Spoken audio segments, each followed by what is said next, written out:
Bom dia, gente. E aí, Oi, grande. bom dia. Bom dia, bom dia, bom dia. Vamos chegando.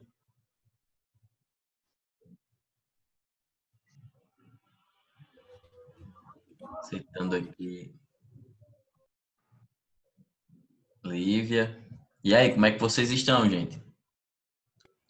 Tô bem. E você? Sobrevivendo. Credo, melhore isso. Cadê o Tô astral? bem, tô bem, tô bem. Tô aqui, ó. Já tive que corrigir aqui um bocado de prova. Lion quase sumiu, quase desapareceu, mas eu tô bem. Mas você tá com a carinha de cansado mesmo.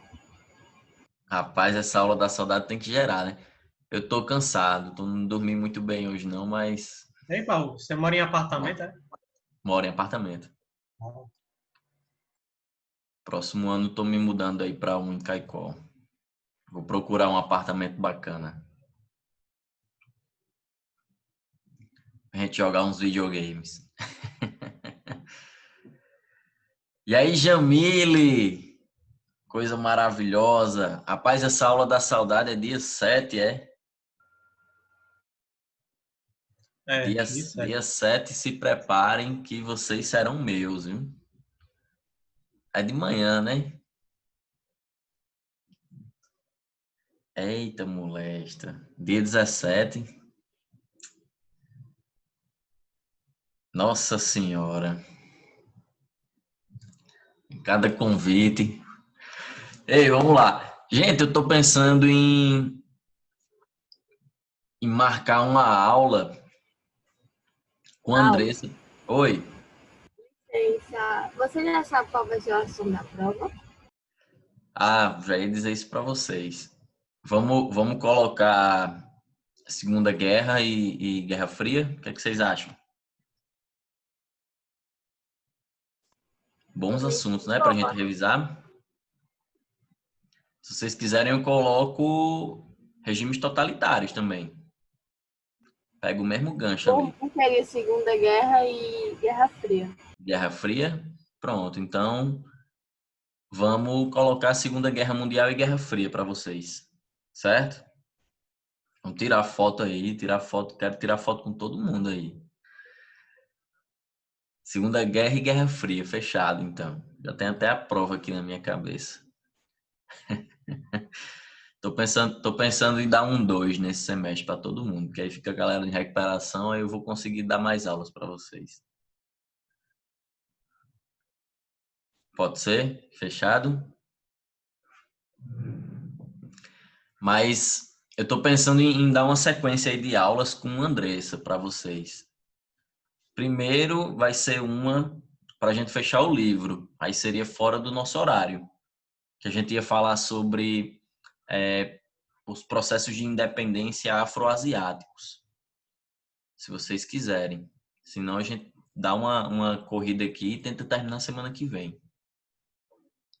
E depois eu quero dar uma aula bem bacana para vocês com ela, isso já próximo do Enem, se vocês também toparem, a gente falar sobre atualidades, falar sobre crise no Oriente Médio, terrorismo. Eu, por exemplo, defendo uma ideia de que nós estamos vivendo cada vez mais um mundo desglobalizado. Então, acho que seria bacana uma aula aí com vocês, com a Andressa. Show, Breninha, você é demais. Maria Rita, você sabe, né?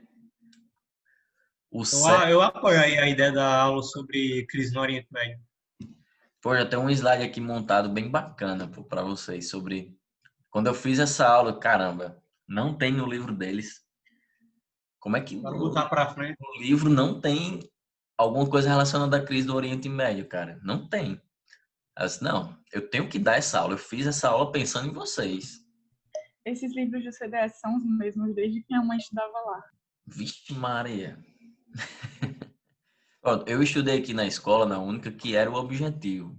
Aqui era o objetivo na época. Inclusive, nós chamávamos de objetivo. Mas todos os professores reclamavam, inclusive Najib. Estou entregando Najib aqui. Mas Aí Najib foi seu era... professor, foi? Foi, Najib foi meu professor aqui em Currais Novos, na única. Heraldo foi meu professor. O George também foi meu professor. O Hudson foi meu professor. Henrique foi meu professor, mas Henrique foi professor muito rapidamente. Caralho, Paulo, você foi aluno de Henrique, velho. Foi aluno de Henrique, pô. Oxe, tá pensando, tá por fora vocês. Henrique é quarentão, pô. Henrique é quarentão. Eu tô com 27, ó. Tô com 27. Então vamos lá, vamos dar uma corrida aqui. Espera aí que eu vi alguma coisa no bate-papo. Rapaz, eu sou muito novo, até porque mamãe diz que eu sou o bebezinho dela, né? Que ela me trata muito bem, com muito carinho, muito cuidado. Inclusive, ela é muito ciumenta. Então, se ela... Sandra... É familiar esse nome, professora de filosofia.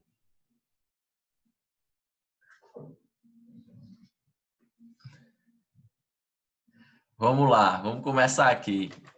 Eu fui aluno de muitos professores aí de vocês. Vocês estão por fora. É porque eu não entrego. Vamos lá. A gente falou sobre isso aqui, né, gente? Falamos sobre o Muro de Berlim e como isso também ajudou, contribuiu a dividir famílias, né, cara? Eu não sei se eu falei para vocês na aula passada, mas muitos pedreiros que estavam construindo o muro a mando de Stalin, alguns deles fugiram para o lado ocidental. Teve o caso de colocou um dos últimos tijolos no muro, que correu de maneira desesperada para o lado ocidental, e enquanto ele corria, ele estava sendo alvejado com quase 50 tiros. As metralhadoras soviéticas. Diga aí. 50 tiros, meu amigo. Stalin foi curto e grosso. Qualquer avião norte-americano ou aliado dos capitalistas que sobrevoem a parte oriental com mantimentos será derrubado. As coisas estavam esquentando, viu, gente? E começou a esquentar com 2 corridas especiais. Primeiro, a corrida armamentista. Eu não vou explicar como eu gostaria para vocês, mas o que vocês precisam saber estará aqui em cada slide, certo? Gente, o Newton, ele lembrou no final da aula passada, a gente não ia dar tempo de comentar porque não ia chegar nesse conteúdo. Mas nós tivemos nos Estados Unidos, já dentro da Segunda Guerra Mundial, a criação, o pensamento, né, a formação de uma operação que levasse cientistas, os principais cientistas nazistas, da Alemanha nazistas, para trabalharem nos Estados Unidos. Era a famosa Operação Clipe de Papel, ou como eles chamavam, Paperclip. Desde maio, o Harry Truman, ele autorizou, maio de 45, certo? A Alemanha estava se rendendo ali. Desde maio de 45, Hitler já havia tirado a própria vida, né?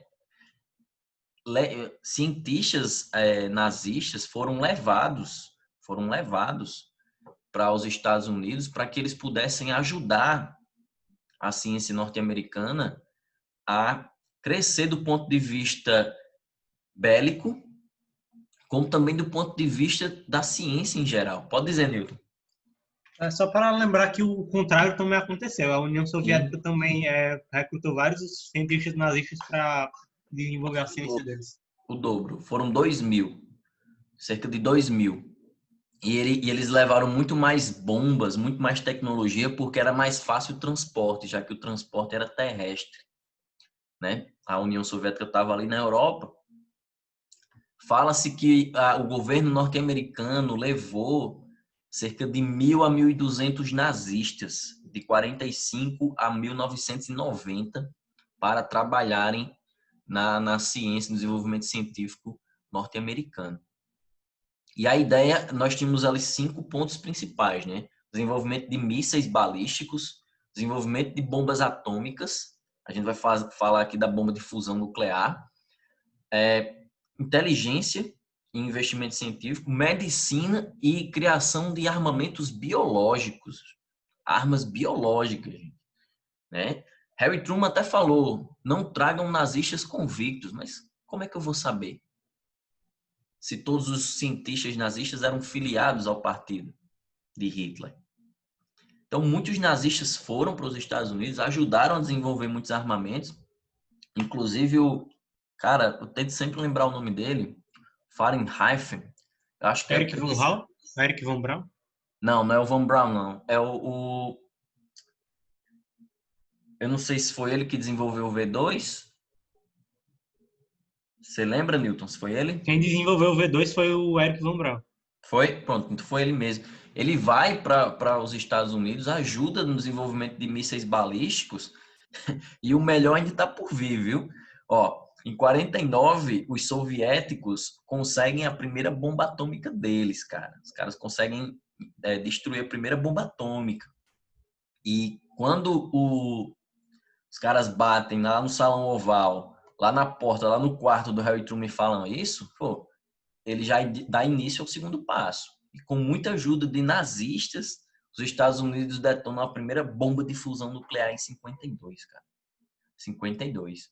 Né? A União Soviética vai lá em 53, no ano seguinte, ano da morte de Stalin, dá o troco. 53, bomba de fusão nuclear. Aí, meu amigo, foi assim um show de horrores, gente.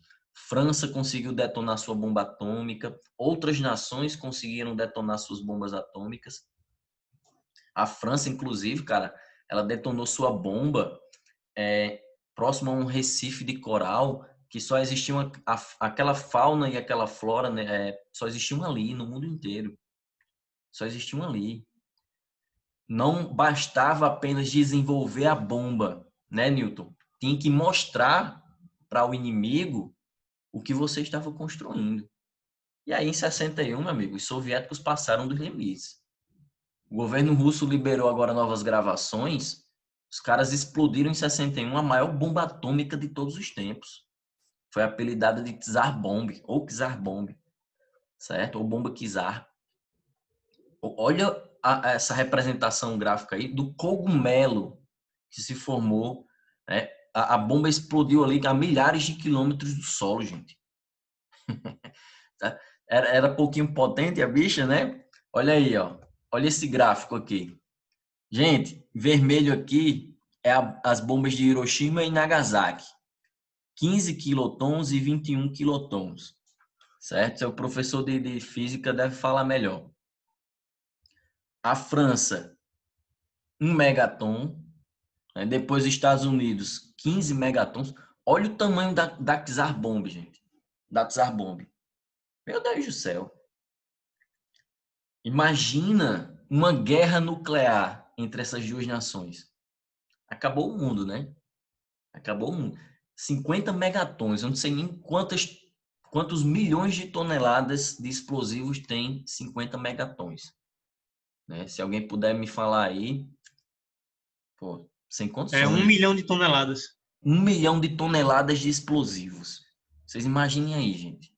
Não, isso é 1 megaton. No caso, Sim, 1 megaton. 50 megatons seria 50 milhões 50 de toneladas. milhões de toneladas. 50 milhões de toneladas, cara. É brincadeira os caras desenvolvendo essas bombas atômicas, né? E brincando, né? Brincando. Solta uma ameaça daqui que eu solto daí. E aí? Pô, sério, vou procurar saber desse simulador depois. Deve trazer uma tranquilidade grande, né? Isso foi uma das corridas da Guerra Fria. Mas a principal e a que eu mais gosto, cara, é a corrida espacial, né? Porque, sem dúvida alguma, se tem algo que mexeu fortemente com a mentalidade da população mundial naquela época, foram essas corridas. A espacial nem se fala. E os soviéticos, gente, vou dizer a vocês, apesar dos norte-americanos terem chegado à Lua, inclusive o mesmo cientista nazista, né, Newton, que fez o V2, ajudou a desenvolver mísseis balísticos nos Estados Unidos, também foi responsável pela missão Apollo 11, com os foguetes, os Saturns, né? Falam? A missão Apollo 11 chega com a ajuda de nazistas, gente. Nazista. Governo dos Estados Unidos protegendo nazista. E os soviéticos da mesma forma, né? Eu costumo dizer que os soviéticos, além de terem ganhado, né, a corrida armamentista, eles também ganharam a corrida espacial, pelo menos em números, né? porque eles vão lançar o primeiro satélite artificial em 57. Vocês podem observar aí que eu tentei pegar em PNG, deu Não, o errado. meu pensamento é o seguinte, é que se a União Soviética quisesse mandar alguém para a Lua, ela teria conseguido. Com certeza. Eles mandaram o Porque primeiro objeto, né? eles foram o primeiro a lançar o homem ao espaço, né? Foram o O primeiro a primeiro criar o homem, o satélite. primeiro ser vivo, né? Infelizmente a cadelinha laica se desintegrou, mas a primeira mulher também, o primeiro homem a caminhar no espaço também foi soviético, e o primeiro objeto a chegar à Lua foi um objeto soviético, né? E a pressão no governo norte-americano aumentava. Os caras vão fundar a NASA, né? E aí eles vão lançar o primeiro satélite no ano seguinte, em 58, mas os soviéticos estavam ganhando a corrida espacial. E aí? Anos 60, gente, o boom de movimentos sociais nos Estados Unidos contestavam um forte investimento do governo em missões fracassadas. O governo norte-americano tentava levar o homem à Lua e estava sendo destruído, derrotado pela sua própria ciência, pela sua própria inoperância. Mas aí no dia, em 1969, né, através do Neil Armstrong, eles conseguem chegar à Lua. Muitas pessoas contestam, acreditam que isso não foi verdade, que é pano de fundo, né? Outros dizem que chegou à Lua sim, mas não nesse ano, e depois. Pode falar, Newton. Ô, Paulo, inclusive, tem umas teorias que dizem que uma das causas que levaram ao assassinato de JF Kennedy foi porque naquela época ele estava defendendo que a União Soviética e os Estados Unidos trabalhassem juntos para mandar o homem à Lua. E E isso acabou desagradando muita gente. E isso tem muito a ver com a crise dos mísseis, porque nós vamos ter ali um acordo e a famosa criação da linha vermelha, do telefone vermelho. Então, se tornou um momento ali conhecido na história de coexistência pacífica. A gente vai falar, pô, é tanta história bacana, aí a cadelinha laica, cara, chega a dar um desenho do primeiro homem a ir ao espaço, falou que a Terra, nós deveríamos cuidar da Terra, era um verdadeiro oásis azul. Foi o primeiro homem a falar, pô, a Terra é azul. E é redonda. Né? O Yuri Gagarin, vocês imaginem a propaganda soviética, pessoal, em cima desse cara. E veio para o Brasil também, né? Aí o Neil Armstrong, o primeiro homem a pisar na Lua, né? Segundo o que a NASA diz, né? E ele falou lá, né?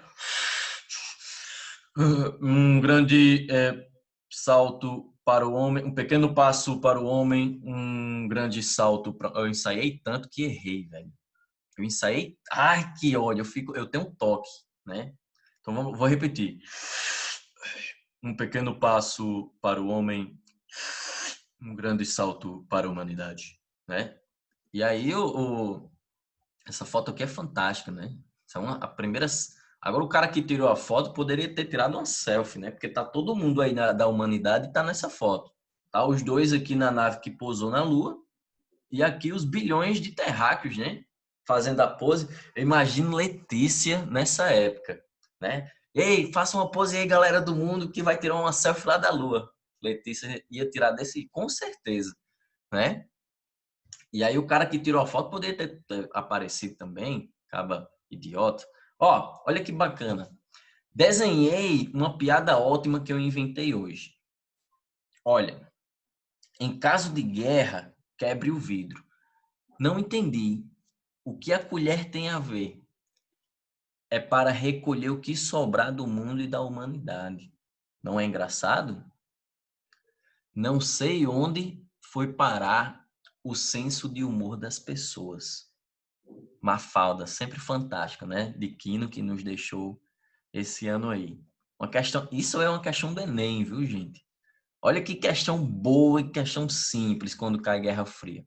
Nos quadrinhos, faz-se referência a um evento que correspondia a um dos grandes medos da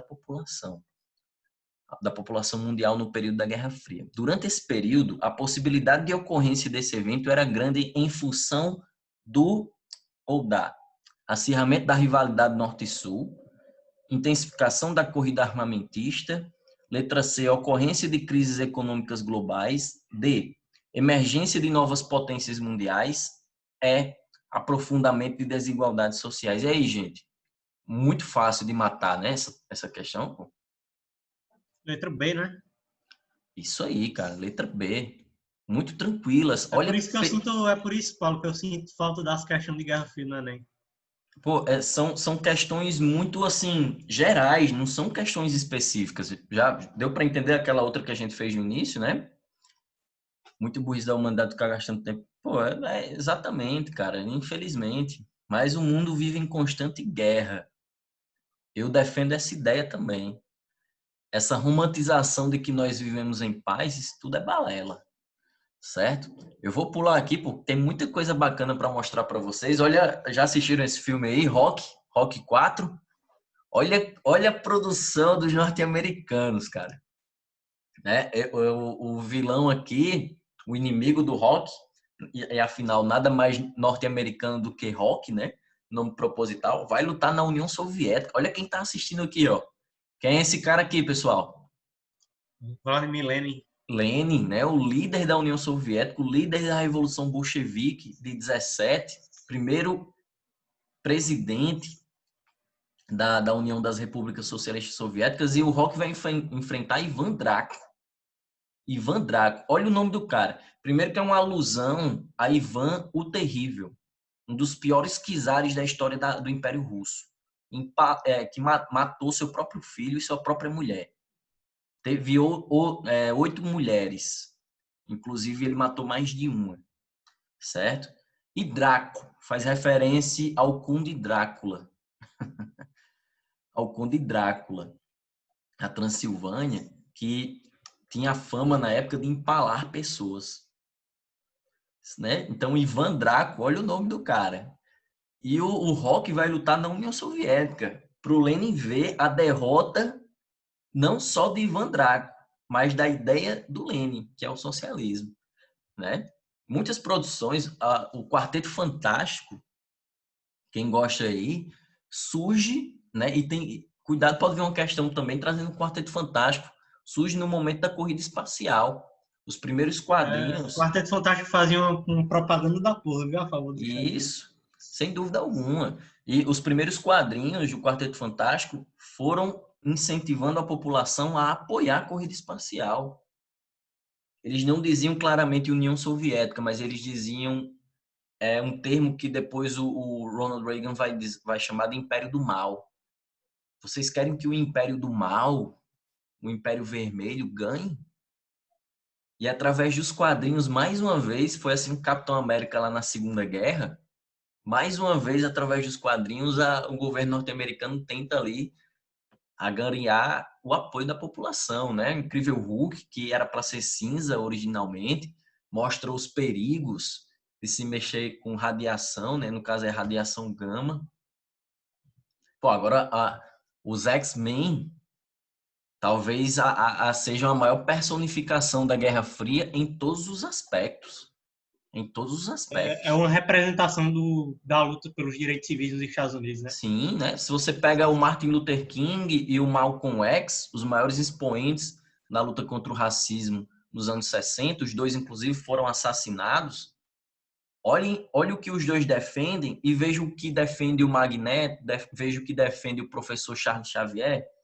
Tentem fazer uma analogia, né? Percebam que os primeiros vilões vinham da União Soviética, aquele filme lá que conta também a crise dos mísseis em Cuba, faz uma alusão à crise dos mísseis.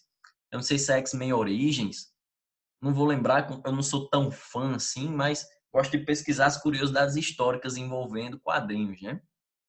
Mas tem um filme que o momento final do filme é fazendo alusão à crise dos mísseis em Cuba. Os inimigos eram soviéticos, né? Pô, isso aqui, o vilão de Street Fighter, chega, cara. Visão não, como é? Não vou lembrar. X-Men Primeira Classe, obrigado, Pedro. Olha aqui o Robotnik. Tudo fazendo alusão com sotaque, né? O Bison esse aqui, cara, à esquerda, né? O vilão de Street Fighter. Pô, eu jogava o Street Fighter no Nintendo antigamente. Era muito massa. E Depois que eu me tornei historiador, foi que eu fui fazer as analogias. Era um vilão soviético. Olha o Robotnik aí. Robotnik faz alusão ao quê? O Sputnik, barbudão, né? Narigão, lembra quem? Stalin, né? Eu vou pular essa questão aqui, mas que a gente tá sem tempo. Falar da Revolução Chinesa, gente, rapidinho, certo? A China, pô, você olha, fala de China, as inúmeras dinastias, né? Você lembra da Muralha da China?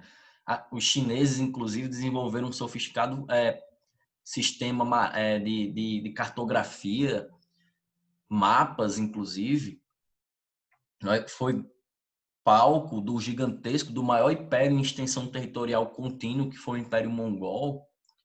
Então, a China, além de ter uma importância significativa hoje no cenário mundial, ela foi muito importante através da história e no período da transição do século XIX para o início do século XX não foi diferente. Muitas potências imperialistas olhavam para a China. A China tem o que nós chamamos de metais especiais, que são metais preciosos que só existem na China. Na China. Né? Ajuda a fazer seu smartphone, seu iPhone e vários tantos outros produtos aí. Então a China sempre foi muito cobiçada, certo? No final do século XIX para o início do século XX, nós vamos ter ali muitas disputas partidárias. Com a Revolução Bolchevique na Rússia, nós vamos ter posteriormente na China a fundação do PCC, certo? Estou falando da organização criminosa, não, né? É o primeiro comando da capital. O quê? O primeiro comando da capital é a organização criminosa. É o Partido Comunista Chinês, certo, gente? Que estava tentando derrubar o Partido Nacionalista, o Partido Kuomintang, certo? De Chiang Kai-shek, que era quem governava realmente a China. Só que na Segunda Guerra Mundial eles vão deixar um pouco essas disputas partidárias de lado e vão se unir porque eles tinham um inimigo comum. Era justamente o Japão. O Japão invade a Manchúria, o Japão promove atrocidades, crimes contra a humanidade e contra os chineses que chegam a ser assustadores. Desde estupro de crianças, 2, 3, 4 anos, a pessoas sendo enterradas vivas. Né? Nós temos a criação do Exército Vermelho no finalzinho da Segunda Guerra Mundial. O Mao Tse-tung consegue organizar um contingente militar assustador para a época, até porque a China até hoje é o maior formigueiro humano, né? Eles conseguem tirar o partido Kuomintang do poder, partido nacionalista, que vai para a Ilha de Formosa, né? Ou Taiwan, fundar uma nova China, né? E em 1949, o líder Mao Tse-tung, líder do Exército Vermelho, tem a sua revolução, a Revolução Chinesa, um sucesso. E isso abalou os Estados Unidos. Abalou tão profundamente que eles voltaram seus olhos rapidamente para a Ásia. Porque o socialismo agora tinha a maior nação do mundo, a União Soviética, e o país mais populoso do mundo. Né? O Mao Tse-tung, ele vai ser um dos maiores líderes da União Soviética do ponto de vista da rigidez, mas as suas ações também vão promover a morte de milhões de pessoas. Milhões de pessoas vão morrer de fome com o programa econômico Grande Salto para Frente. Vai ter uma expropriação forçada de campos agrícolas. A produção não atendia à demanda gigantesca, não havia diversificação da indústria chinesa. A China, mesmo com a Revolução Socialista, permanecia um país sumariamente agrário e sumariamente pobre, certo? E isso deu motivos para que muitos movimentos de insatisfação pudessem eclodir em território chinês. É nesse momento, em 65 para 66, que Mao Tse-tung cria o que ele chamou de Revolução Cultural, através do famoso Livro Vermelho, um livro que instruía os chineses desde o comportamento até se tornarem realmente soldados cidadãos. Tudo do ponto de vista cultural, artístico, político, deveriam existir para exaltar a Revolução Chinesa, para exaltar o Mao Tse-tung, certo? Foram 10 anos de pura perseguição a professores universitários, artistas, né? A arte, de uma maneira geral, foi muito perseguida, né? E só quando Mao Tse-tung morre, em 1976, que a gente vê a China adotando o que nós chamamos de socialismo de mercado. Também daria uma aula bacana, tem um outro slide para vocês sobre isso. Pode falar, Newton. Paulo, eu não tô conseguindo entender por que tanto na China quanto na União Soviética a coletivização das terras gerou fome. Porque muitas dessa coletivização atendia somente uma elite política, né? Uma elite burocrática. Muitos desses chineses tiveram suas terras expropriadas e o que era plantado lá não voltava para atender essa demanda. Havia um armazenamento muito forte, não havia um planejamento, né, de colheitas sucessivas, não havia. Então, era muito comum as pessoas passarem muito tempo sem cultivar nada em suas terras, a mando do próprio governo, né? Muitos operários foram retirados de suas fábricas, das poucas fábricas na China, foram levados forçadamente para o campo. E, nesse sentido, o que era produzido lá, o pouco que era produzido nessas terras, por causa da inoperância mesmo, né, da produção chinesa, não atendia a gigantesca demanda. Então, muitos morriam de fome. Não chegava comida para eles, porque a produção simplesmente não era suficiente. Certo? Isso só vai mudar quando o Deng Xiaoping se torna o secretário-geral do Partido Comunista Chinês. O Deng Xiaoping ele começa a fazer reformulações no mercado, vai inclusive aos Estados Unidos, permite a presença do governo norte-americano em solo chinês depois de muitos anos, depois de décadas. E hoje Xi Jinping está aí, ó, o Partido Comunista Chinês é o único até hoje na China. E eu costumo muito dizer, eu tive essa aula com os alunos de 9º ano, inclusive com a própria terceira série aqui da escola que eu dou aula em Currais Novos. Não é questão de se, não é mais questão de se, é questão de quando a China vai passar os Estados Unidos. É sabido já que a China vai superar os Estados Unidos como a maior economia do mundo. E os caras estão tentando modificar esse cenário de todas as formas. Hoje a gente vive uma nova Guerra Fria. Pode continuar, Nilton. Inclusive, porque esse é o presidente que continua até hoje, né? O Xiaoping. Não, esse é o Xi Jinping. Sim, o Xi Jinping. Aí esse cara aí disse que, tipo assim, ele realiza uma perseguição muito grande lá na China, porque começaram a associar a imagem dele com o Ursinho Puff. Eu não sei se você sabia dessa história. Sim, sim. Porque achavam ele parecido com o Ursinho Puff. Aí, depois que aconteceu isso, o governo empreendeu um censura pesado no país. Esse aí, exatamente, Xi Jinping, atualmente. Proibiu filme, proibiu, como é que é? Deixa eu ver. Jogos de videogame que a Disney ia lançar, não lançou mais lá na China, porque justamente tinha o Ursinho Puff. Começaram a satirizar a imagem dele. E aí, olha que interessante, ao mesmo tempo que a China os joios da economia mundial hoje, global, todo mundo quer ir para a China, cara. Mas, ao mesmo tempo, politicamente, é um governo muito rígido. Pô, eu tenho um slide aqui perfeito para falar para vocês sobre o mundo rumo ao terceiro milênio, e aí eu mostro como que a China vai se transformar nessa maior potência de hoje. Né? O que nós chamamos de economia híbrida, ou socialismo de mercado, como chamavam antigamente. O cara vai abrir o mercado chinês para empresas estrangeiras, mas esses empresários eles tinham que se associar a um chinês, a um empresário chinês. E outra, você só poderia levar 30% do seu lucro ao ano. Sendo que você não poderia, se você não poderia levar tudo para o seu país, só poderia levar 30%, o que é que você fazia com esse dinheiro? Reinvestia. Hoje, pessoal, a China subsidia praticamente tudo na vida do cidadão. Quando eu digo tudo, é tudo mesmo.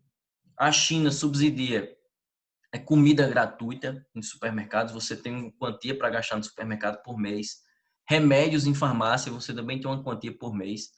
O Estado chinês, ele paga toda a sua educação, e se você for um destaque no ensino a nível médio, você pode escolher uma faculdade no mundo, com tudo pago pelo governo chinês. Tudo pago. Qualquer universidade no mundo. Certo?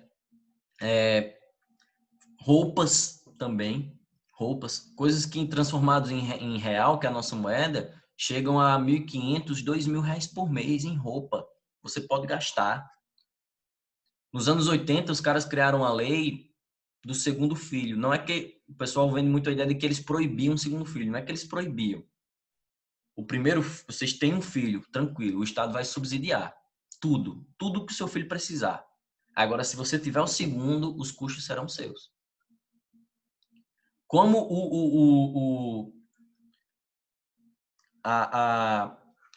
chega, esqueci agora, falei um dia desse essa palavra, a qualidade de vida, né? Como o Estado subsidia tudo, você tem poucos gastos trabalhistas, você recebe pouco, o salário lá na China chega a ser miserável. Porque o que é essencial na sua vida, o Estado dá. O Estado dá para a maioria esmagadora da população. Certo? Então, os empresários no mundo inteiro querem ir para a China. Por quê? Porque as leis trabalhistas lá são extremamente flexíveis. O custo de vida é baixíssimo. É o custo de vida que eu estava querendo lembrar. É baixíssimo porque o salário que você recebe da empresa que você trabalha é baixíssimo. Né? É baixíssimo, porque o Estado já subsidia tudo. A China não tem qualquer responsabilidade, não tem qualquer interesse em se alinhar às questões climáticas, a combater essas mudanças climáticas. Não tem. É o país que mais emite gás carbônico no mundo. Não aceitou de maneira imediata o que dizia o protocolo de Kyoto. Ou seja, é a cereja do bolo para qualquer empresário no mundo. No mundo. Sem contar que os caras, como eu falei, têm o maior formigueiro humano. É consumidor pra dedéu, meu amigo. É consumidor pra caramba. Tem uma aula bem bacana, pô. Depois eu vou dar essa aula para vocês. Quem quiser assistir, assiste. Falando aí da criação das ZEs, né? Zonas Econômicas Especiais. E praticamente 800 milhões de chineses se concentram só no lado leste, que é onde tem essas zonas econômicas especiais. A parte central e a parte oeste da China é aquele socialismozão arcaico. Aquele arcaico mesmo, né? Não vai dar tempo de falar da Guerra da Coreia. Tem tanta coisa boa para falar aqui para vocês, cara. Falar sobre a Coreia do Norte hoje. Ei, Paulo, pois veja lá com o André essa aula sobre o Oriente Médio. Vou ver direitinho, vou ver. Mão de obra abundante e barata, milhares de empresas. É exatamente, pô. Sem dúvida alguma, não é? Não é à toa que hoje é uma das principais empresas de videogame atual. E olha como os chineses foram espertos, né? A Apple acusou os chineses de espionagem, sendo que a Samsung, a coreana, concorrente coreana, também fez espionagem, pagou a indenização e continua fazendo aí o S5, S não sei quanto, S10. E olha o que o mercado chinês vem ganhando no mundo, cara, porque eles, no início dos anos 2000, começaram a produzir produtos de baixo custo e vendendo no mundo inteiro. De repente, de 2000 para cá, você só vê made in China, made in China, made in China. Há produtos baixíssimos na produção e o lucro é exorbitante. Olha a Lenovo comprou a Motorola. Olha essa marca de celular agora que tem, que é muito conhecida. Chega, me fala. Alguém me fala, pelo amor de Deus, está terminando. Xiaomi. A Xiaomi é chinesa, cara. É chinesa, pô. Os caras vão dominar o mundo. Daqui a 5 anos a gente vai falar mandarim, viu, gente? Próxima aula eu continuo com vocês. Tem muita coisa boa para falar ainda. Beijão, gente. Espero que tenham gostado. Na Coreia do Norte eu acho que é diferente. Como é muito fechado, eu acho que não banca tudo lá, não. Jamile, show você, viu? Cadê Yali? Muito divina e pura, hein? Bárbara, Aninha, linda.